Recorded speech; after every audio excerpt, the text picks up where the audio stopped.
4 چیزیں بیوی کو مت بتانا ورنہ ساری زندگی روتے رہ جاؤ گے۔ بیوی کے سامنے رونا مت، چاہے کتنی بھی تکلیف ہو، چاہے کتنی پریشانی ہو، آپ اندر سے کتنے بھی ٹوٹ چکے ہوں، لیکن بیوی کے سامنے کبھی بھی آنسو مت بہانا۔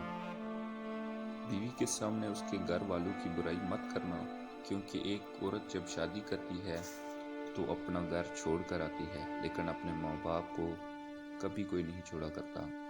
نمبر 3، عورت کو کبھی بھی اپنی کمائی مت بتانا، کیونکہ ایک مرد کو ہی پتہ ہوتا ہے کہ گھر کس طرح چلانا ہے، سب خرچے کس طرح پورے کرنے ہیں۔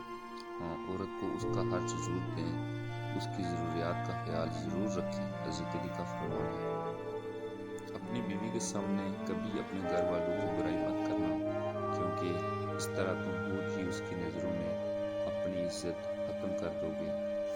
نمبر 5، ایک ہوتا ہے کسی کو اپنی طبیعت کے مطابق ڈال دینا، دوسرا ہوتا ہے کسی کی طبیعت کے مطابق ڈل جانا۔ دونوں پہلوؤں میں انداز نرمی اور محبت والا ہو تب ہی رشتے بنتے ہیں، ورنہ جھگڑوں کے سوا کچھ حاصل نہیں ہوتا۔ نمبر 6، اللہ تعالیٰ نے دنیا میں جو سب سے پہلے رشتہ بنایا وہ میاں اور بیوی کا ہی رشتہ تھا، پھر باقی رشتے اس کے بعد بنائے۔ اور پھر یہ رشتہ ہے بھی کہ کتنی بھی دھوپ چھاؤں آئے، اس رشتے میں ایک دوسرے کے بغیر گزارا ممکن ہی نہیں۔ محبت میں شدت معنی رکھتی ہے، محبت میں عزت معنی نہیں رکھتی۔